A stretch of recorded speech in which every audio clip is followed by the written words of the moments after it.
What is going on, y'all, and welcome back to Farming Simulator 22.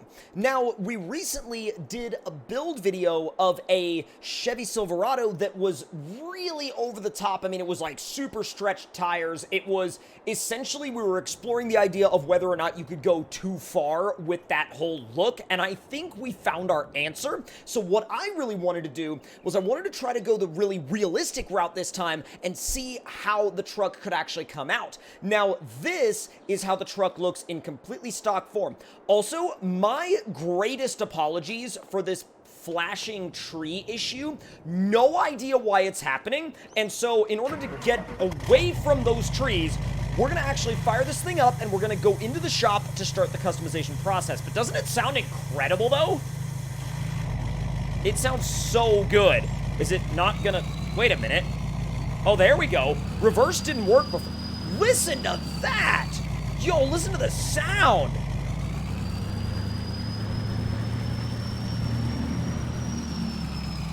Dude, that sounds incredible! Alright, so let's see. If we bring it in the shop, will we be able to jump out and actually go to the customization area? Let's see. Will it recognize it? No. Ironically, you have to park outside of the garage to then customize the vehicle. Because if you try to customize it in the garage, it doesn't work. Oh, come on. Can you drive, or is this still your startup process? Oh, your startup process takes a minute, doesn't it? All right, back it up a little more. Okay, that should be good. That should be in the... Yep. All right, so now we can get this thing into the shop and properly customize it. Now, this is a 2020, and it looks really, really good. But let's see what we can do with all these features. So let's see. Stock steps. We have... Oh, that's literally it on the steps. I'm going to do a step delete because I think it looks cleaner that way. Add-ons-wise, we have... Oh, what are these? Bullet lights? Yo, wait a minute. Where is... Hold on. Is that, like, up on the roof? Or, bro, I don't even know what that is. I don't even know what that, like, where it is or what that does. Let's see. Bed racks. You could do a back rack 1, back rack 2. I like back rack 2. That actually looks really good. Exhaust-wise, this is where it gets really interesting because you could see we do have a stock exhaust right there. But if we go to our next... Whoa! Dude! That looks really, really good. A custom hex tip. That looks amazing. So you have stock and then they... Okay, well, that still looks really good. Now, toolboxes. We have, let's see, a weather guard toolbox. Oh, that's your only option. Okay. Now, window tint-wise, no tint, tint. So you can't really mess with the levels of it, but I still think it looks really good with, oh my god, with the tint done, it looks amazing. But at the same time, if we're doing this from a realistic standpoint, you'd probably want no tint because you'd want to be able to see your trailer, you know? Now, attachers, let's see. Plow, that would be really useful. 6-inch drop and gooseneck. That is going to be super useful as well. 6-inch drop plus gooseneck plus plow. We're going to do the 6-inch drop and the gooseneck. Now, engine setup, 6.6 Duramax. Sinister Diesel Special. That sounds properly legit. That's probably like fully built, you know, turbo injectors, probably head studs, full tune. I mean, that is probably more than enough. Now, wheel setup, 2020 stocks with some aftermarket tires on them. What do we have? 2020 stocks on grapplers. And then we have spiked duals. Oh, we're getting good now. Those are also on grapplers. ATX duals. That looks really good, actually. The fronts are a little narrow, but I still dig it. Fuel Mavericks. Oh, bro, those are deep in the back. We're trying to go for a little bit more of a realistic vibe here this time, though. So let's see. Moto Metal duals. Those have a very, like, kind of highway tire tread pattern on them. And then the 2020 stocks again.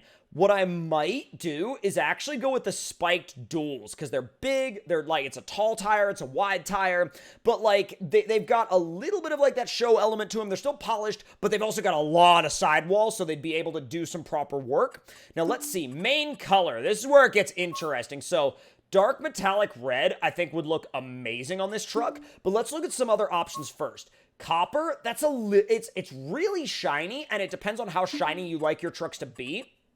What about Let's see. Blue jean metallic. I'm not sure if I'm digging that color. It's good, but it's not what I wanted. Ruby red looks amazing. What about gasoline green? Not really. No, not feeling that. Woodland green looks really good. Now, what about, let's see, Harley orange? That's very orange. I mean, that's very, very orange. Now, Scarlet Red, I dig. I actually think that looks really good. I think it, like, shows off the truck really well. Shadow Black also has a nice look to it. Like, a really nice look. What about Competition Orange? Not the right vehicle for it. There's also Sunshine Yellow, no. Stinger Yellow, still kind of no. There's Stone Gray, and that kind of looks good, but it's still... What about Wine Red? Ooh, we might have found the color, dude. Oh, we might have found the color for it on that one.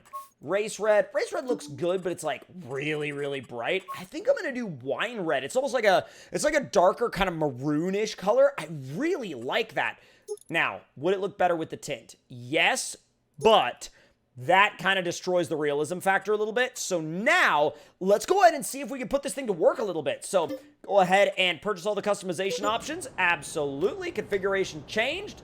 And back. And now that we've rolled it out of the shop, yo, this thing looks amazing. Oh, and it sounds absolutely incredible.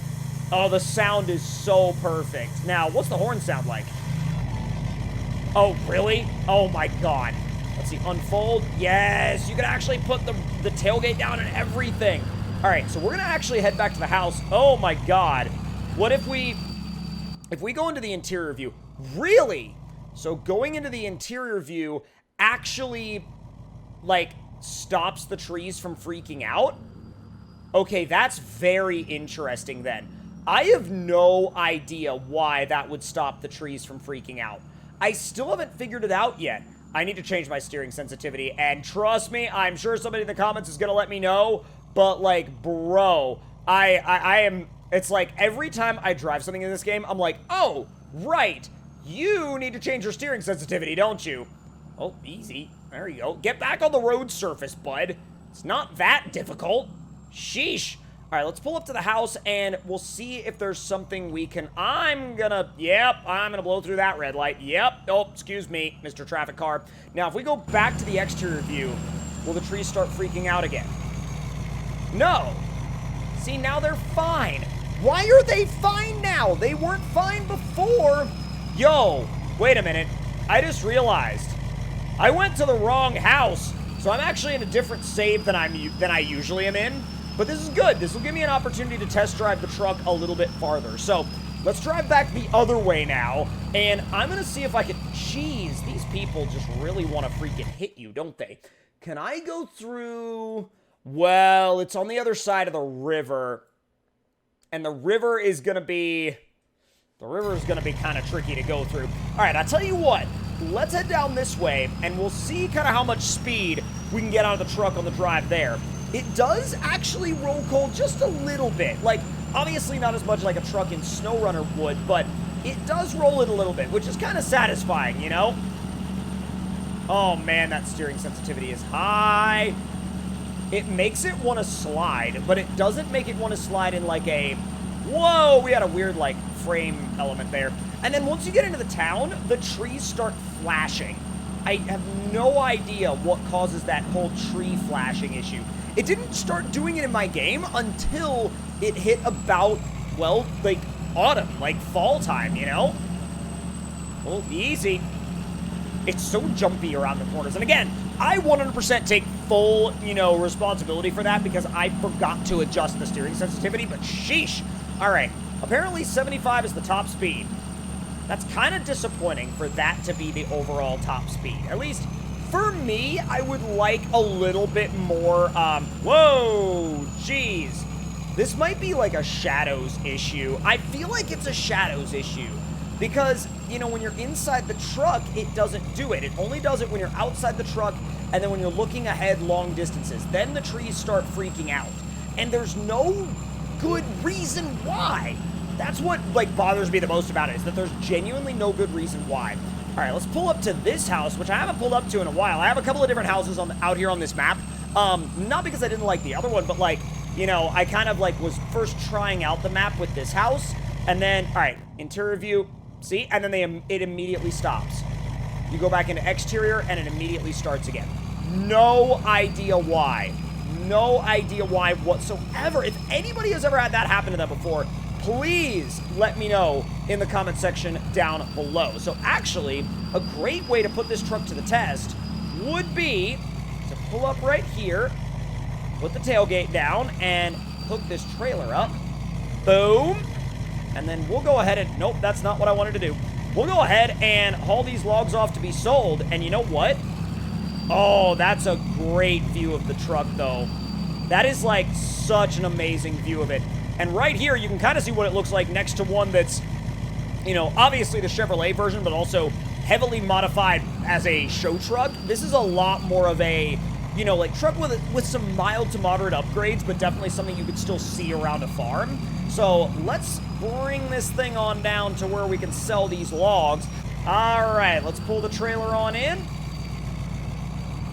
Boom, there we go. And then, well, let's see. Do we have to unhook them? I bet you we have to unhook them. Let's see. So, unfasten. Are you not gonna unload? Bruh. Are we gonna have to... Oh, I bet you I know what we have to do. I bet you they literally have to, like, be unloaded before they'll actually sell. At least you would think, right? Oh! So you have to go over there and you have to hit sell wood, and then it sells everything. Gotcha. That's what was tripping me up. That's what it was entirely, like, tripping me up. But you know what? I think as a realistic work truck, this thing is awesome. And if you guys, of course, would like to check it out, there will be a link in the description box down below. And I know we've been doing a lot of, like, you know, crazy, over-the-top, super built trucks lately, but it's always nice to go back to that feel of, like, a just, you know, kind of like down-to-earth, like, work truck. And I think this truck really does a great job of suiting that approach. And not only that, I really like the GMC front end a lot more than the Chevy front end. Like, on this particular, like, 2020 and up generation of trucks, I think the GMC front end looks way better. But once again, hope you all enjoyed this video. And if you did, make sure to let me know your thoughts and opinions in the comments below. Hit the like button if you enjoyed, subscribe if you're new, and I will see you guys next time.